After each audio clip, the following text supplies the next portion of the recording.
प्रणाम आचार्य जी। आचार्य जी, मेरे दो प्रश्न हैं। पहला प्रश्न है कि टिपिकली ऐसा माना जाता है कि जो महिलाएं होती हैं वो थोड़ा प्राकृतिक रूप से they are care givers, emotional, whereas men वो थोड़ा लॉजिकल, गो गेटर्स, एम्बिशियस ऐसे होते हैं। तो जैसे जब परिवार में बच्चे आ जाते हैं तो ज़्यादा responsibility it falls on the women of the house. तो उनका करियर उन्हें छोड़ना पड़ता है, 6 महीने के लिए हो, 2 साल के लिए हो, कितने भी समय के लिए हो, पर इट्स एक्सपेक्टेड सोसाइटी से भी and self imposed also that they have to give up. तो बहुत सारी महिलाएं हैं जो बहुत ही आराम से ऐसा कर लेती हैं, बट प्रश्न कुछ ऐसी महिलाओं के लिए है जो कुर्ती रहती हैं। उन्हें अपना करियर छोड़ देने के कारण, चाहे वो छोटे ड्यूरेशन के लिए क्यों ना हो, इनसिक्योरिटी होने लगती है, फिर क्लेश हो जाता है। मतलब बच्चा आया नहीं कि पति पत्नी में इश्यूज़ होने लग जाते हैं। और एक तो ये प्राकृतिक टेंडेंसी है, पर इसका एक और कारण भी है कि आजकल ऐसा समझा जाता है कि आपकी you are a better person if you are independent financially. आजकल इम्प्लिसिटली थोड़ा सा होम मेकर्स को थोड़ा सा लुक डाउन भी करते हैं, बहुत एक्सप्लिसिटली नहीं करते पर करते हैं। तो दोनों ही है, एक तरफ प्राकृतिक टेंडेंसी है, एक तरफ सोसाइटी इम्पोज्ड कंडीशनिंग भी है। तो ऐसी महिलाओं के लिए आपका क्या सुझाव होगा, कैसे वो थोड़ा शांति से रह सके given the situation they are in? आप उन महिलाओं की बात कर रही हैं जो छोटे बच्चे के होने के कारण घर पर रहती हैं।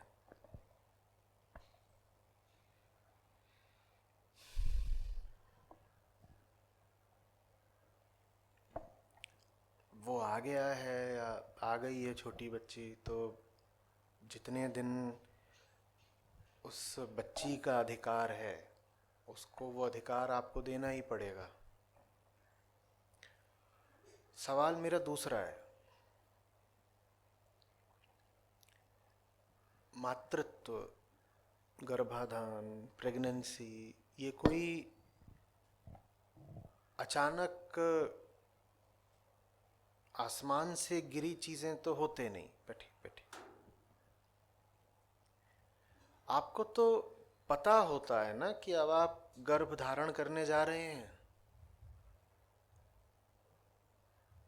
आपको पता होता है ना कि अब अगर आप ऑफिस वगैरह जाते थे तो वो नहीं हो पाएगा, और अब कुछ सालों तक नहीं हो पाएगा शायद, या कम से कम कई महीनों तक नहीं हो पाएगा। ये तो सब पता था ना, तो इंतजाम क्या किया? अब ये क्यों पूछा जा रहा है जब बच्चा पैदा हो गया है, और अब जब आप कह रही हैं कि फाइनेंशियल इंडिपेंडेंस में दिक्कत आने लग जाती है और इश्यूज होने शुरू हो जाते हैं, ये मुद्दा अब क्यों उठाया जा रहा है?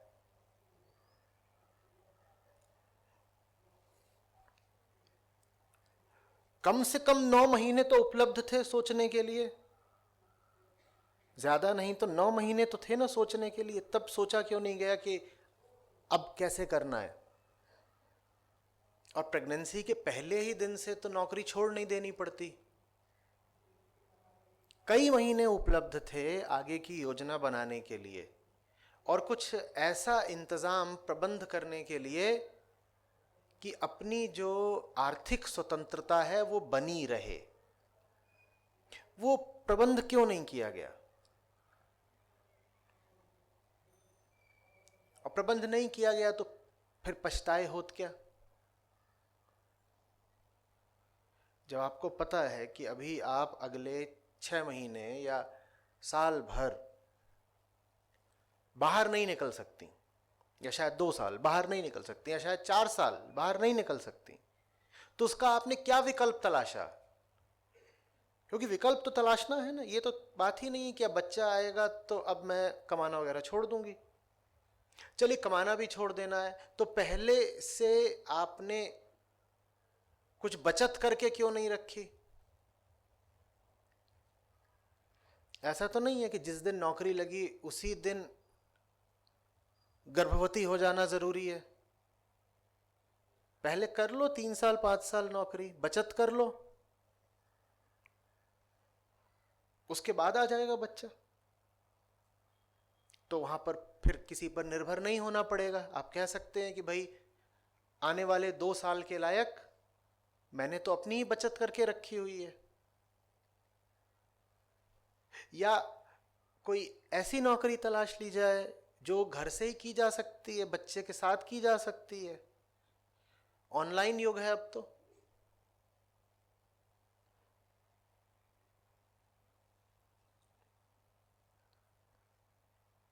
देखिए, मैं पूरी सावधानी और सम्मान के साथ कह रहा हूं, महिलाओं का एक वर्ग ऐसा है जिसको जरा भी झिझक नहीं होती नौकरी छोड़ देने में, ये कह करके कि अब तो फैमिली रिस्पॉन्सिबिलिटीज हैं। ये बात ठीक नहीं है।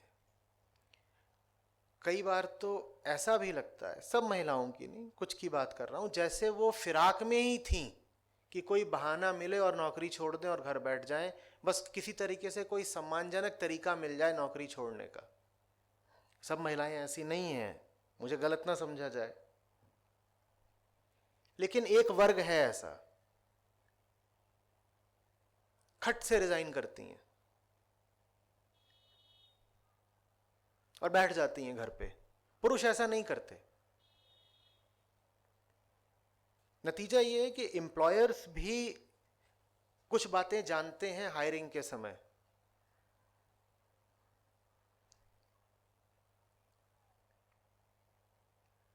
और वो उन बातों को फिर ध्यान में रखकर हायरिंग करते हैं। स्त्री पुरुष में वो फिर भेद करते हैं, डिस्क्रिमिनेशन करते हैं। उन्हें पता है कि दोनों का व्यवहार अलग अलग होने वाला है। शादी होगी, प्रेगनेंसी होगी, संभावना है कि ये अपनी जिम्मेदारियों से पीछे हट जाए।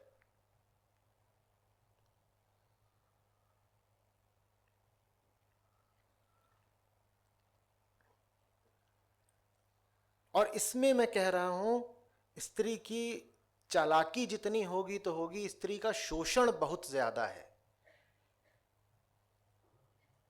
क्योंकि हमने उसे सिखा दिया है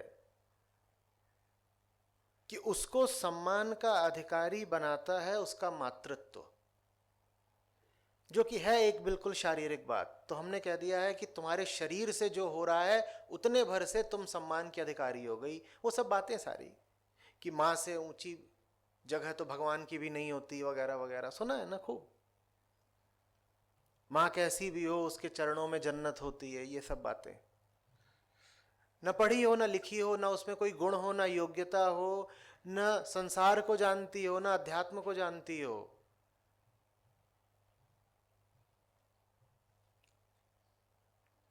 अगर उसको गर्भ हो गया तो वो भगवान हो गई। ये कोई बात है? आप बताइए। मैं महिलाओं से पूछ रहा हूं, आप बताइए, पुरुषों को हटाइए, आप ही लोग बताइए, ये बात न्यायपूर्ण है? महिला बाद में है, इंसान तो पहले है ना। एक ऐसा इंसान जिसने जिंदगी में कुछ हासिल करने की कोशिश नहीं की, ज्ञान पाने की कोशिश नहीं की, कोई कौशल विकसित करने की कोशिश नहीं की, जिसके भीतर हिम्मत नहीं, साहस नहीं, स्पष्टता नहीं, ऐसा इंसान अगर गर्भ धारण कर ले तो वो भगवान बराबर हो जाएगा क्या? महिलाएं ही बताएं, आपसे पूछ रहा हूं, आप न्याय कीजिए, बोलिए। नहीं होगा ना। तो फिर लेकिन ये धारणा खूब चलती है, give her respect, she is a mother. ये कोई बात है?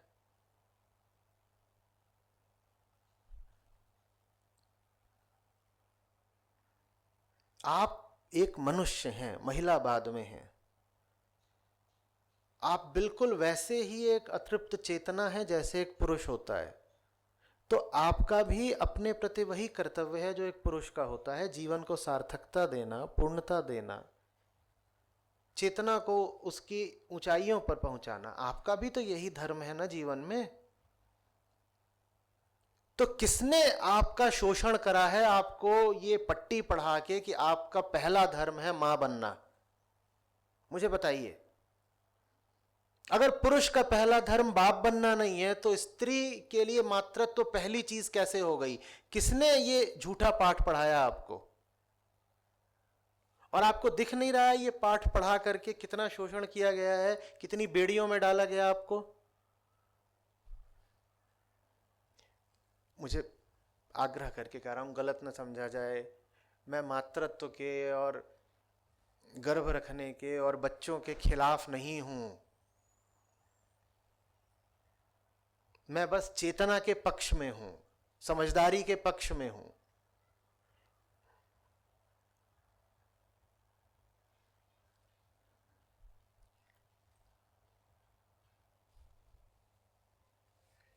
लेकिन ये देखा जाता है, और फिर इसीलिए ये होता है कि बहुत सारी भ्रमित लड़कियां अक्सर अपनी शिक्षा पर और अपने कैरियर पर ध्यान नहीं देती, खास तौर पर अगर वो दिखने में सुंदर वगैरह हो। उन्हें कॉलेज जाने से ही बहुत मतलब नहीं होता। और अगर छोटे शहरों कस्बों की बात करें तो उनके टीचर प्रोफेसर भी उन पर जोर नहीं देते कि तुम कॉलेज आओ। वो कहते हैं तो सुंदर लड़की है, ये बीएससी करके क्या कर लेगी, इसका कैरियर तो दूसरी दिशा में है, एक से एक कैरियर वाले आएंगे इसको उठा ले जाने, ये पढ़ के क्या करेगी, सब पढ़े लिखे अभी इसके दरवाजे आने वाले हैं बारात लेकर। ये बात अगर पुरुष बोल रहे होते तो कम घातक होती। घातक बात यह है कि इस धारणा को लड़कियां आत्मसात कर लेती हैं। नहीं कर लेती हैं। मुझे सावधान होना पड़ता है क्योंकि आरोप लग जाता है कि आप स्वयं पुरुष हैं इसीलिए महिलाओं के बारे में अनाप शनाप बोल रहे हैं। हम तो ऐसी होती ही नहीं है। अरे भाई, मैं कोई अपना ओपिनियन नहीं व्यक्त कर रहा, मैं आंकड़ों की बात करता हूं। बिना जाने समझे पूरी सूचना के बोलना ठीक होता ही नहीं, और मैं पूरी कोशिश करता हूं कि अगर मुद्दे की जड़ तक नहीं पहुंचा हूं तो चुप ही रहूं। इतना ही नहीं होता, जो थोड़ी रूपसी लड़कियां होती हैं उनमें एक अलग ही कॉन्फिडेंस आ जाता है, एकदम डब्बा बंद, यहां से कुछ नहीं आता जाता, न भाषा आती, न गणित आता, न विज्ञान आता, न कलाएं आती, न कॉमर्स आता, कुछ नहीं, लेकिन कॉन्फिडेंस उनका यहां रहता है। ऐसा होता है या नहीं होता है? और ये बात स्वयं महिलाओं के लिए ही घातक है या नहीं है? अगर कोई आपको आपके ज्ञान की वजह से नहीं बल्कि आपकी देह की वजह से ब्याह के ले जा रहा है तो आपको दिखाई नहीं दे रहा वो आपका क्या इस्तेमाल करने वाला है?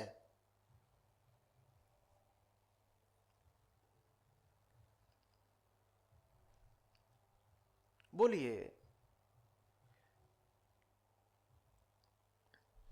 ये बाजारू बात नहीं हो गई? आपने एक चीज देखी, वो चीज आपको चमकदार, आकर्षक, सेक्सी लगी, आप उसे उठा के अपने घर ले आए। यही करते हैं ना बाजार में हम। और ये जहरीली धारणा लड़कियों के भीतर प्रविष्ट करा दी गई है। उसका एक और, मैं आपको बहुत सविनय बोल रहा हूं, उसका एक और घातक परिणाम बताता हूं। बहुत सारी लड़कियां और महिलाएं फिर जीवन में कष्ट झेलने को तैयार नहीं होती। और कोई भी ऊंचा काम करना है तो उसमें कष्ट तो झेलना पड़ेगा। अब मान लीजिए नौकरी कर रही हैं और नौकरी में स्थिति ऐसी बन गई कि ज्यादा घंटे देने पड़ेंगे, ज्यादा मेहनत करनी पड़ेगी और डांट भी खानी पड़ेगी क्योंकि काम बहुत गंभीर है, क्रिटिकल है, उसमें ऊंच नीच होती नहीं है कि तुरंत डांट पड़ती है। ऐसे में पुरुषों की अपेक्षा महिलाओं के रिजाइन कर देने की संभावना बहुत ज्यादा रहती है। वो डांट नहीं सहती, वो कहेंगी मेरे पास दूसरे ऑप्शंस हैं।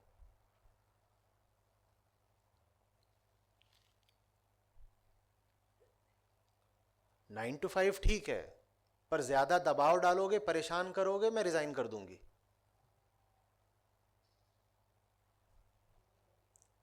फिर उसका नतीजा ये होता है कि बहुत सारी कंपनीज में, ऑर्गेनाइजेशंस में महिलाओं को जिम्मेदारी के काम दिए ही नहीं जाते, क्योंकि हर जिम्मेदारी के काम में तनाव और दबाव झेलना पड़ता है।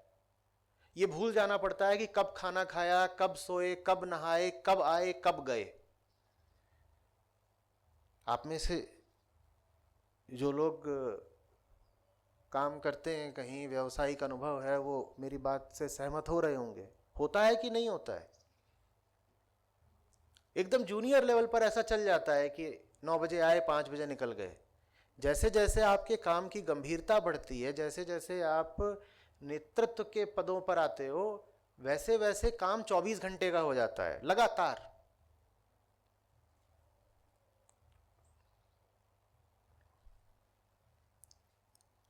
महिलाओं को वो पद नहीं मिलते। मुझे बताओ, इसमें महिलाओं की भलाई है?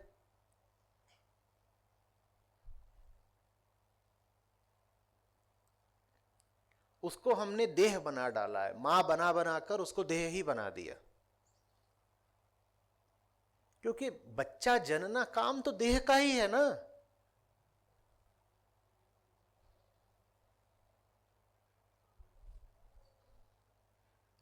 आप जितना ज्यादा मातृत्व को गौरवान्वित करोगे, उतना ज्यादा आप स्त्री को पतित करोगे। आप बोल दोगे वो तो देह है जो बच्चा पैदा करती है। फिर नहीं साहब, वो देह भर थोड़ी, देखिए बच्चे को बड़ा भी तो कर रही है। बच्चा अपने आप बड़ा होता है। उसको मनुष्य बनाने के लिए जो ज्ञान चाहिए, क्या उसकी मां ने वो स्वयं अर्जित करा है पहले? कद तो बच्चे का अपने आप ही बढ़ जाता है। हर पशु अपने आप बड़ा हो जाता है। बच्चे को बड़ा नहीं करना होता। गाय का बछड़ा अपने आप सांड बन जाता है, नहीं बन जाता है? बड़ा नहीं करना पड़ता। हाँ, उसे इंसान बनाना पड़ता है, उसे चेतना देनी पड़ती है। मां अपने बच्चे को इंसान बना पाए, इसके लिए सर्वप्रथम क्या जरूरी है? मां की चेतना खुद उठी हुई हो, ऊपर की हो। उसके लिए तो मां को खुद ज्ञान अर्जित करना पड़ेगा, मेहनत करनी पड़ेगी। वो ज्ञान अर्जित करने के रास्ते में, मेहनत के रास्ते में सबसे बड़ी बाधा सामाजिक धारणाएं हैं। उसको बोल दिया गया है ज्ञान चाहिए नहीं, मेहनत करनी नहीं है, मां बनना काफी है, बच्चे की देखभाल करो। आप बच्चे की देखभाल भी नहीं कर पाएंगी अगर आप बोध चेतना के रास्ते पर नहीं चली हैं। आपको ये भ्रम रहेगा मैंने अपने बच्चे की अच्छी परवरिश करी है, मैं उसे पराठे बना के खिलाती थी वगैरह वगैरह। वो बच्चा बर्बाद ही निकलना है। हाँ, आप अपने आप को ये भुलावा देती रहेंगी कि इत्तू सा पैदा हुआ था, मैंने 6 फीट का कर दिया। आपने नहीं कर दिया, वो अपने आप 6 फीट का हो गया है। रही बात चेतना की, तो इत्तू सी पैदा हुई थी और उत्तू सी ही है। उसको आप बढ़ा ही नहीं पाएंगे, क्योंकि आपकी अपनी चेतना ही इत्तू सी है। शरीर देख करके आप क्या फूल रही हैं कि मैंने बड़ा करा है?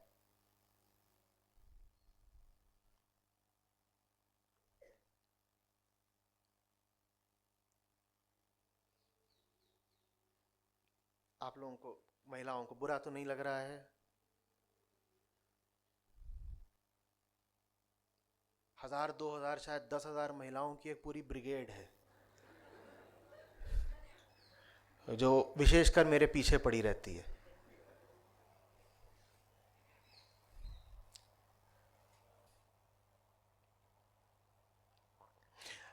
आपकी देह आपकी पहली संपत्ति नहीं है। जैसे पुरुष की नहीं होती, वैसे आपकी भी नहीं है। इतना समय शरीर को मत दिया करिए, मन में इतना महत्व शरीर को मत दिया करिए। दिन में 2-2, 3-3, 4-4 घंटे मेकअप में मत लगाया करिए।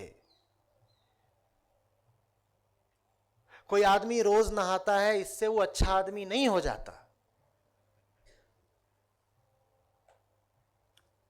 और बुरे आदमी की पहचान ये नहीं है कि वो रोज नहाता नहीं। जी,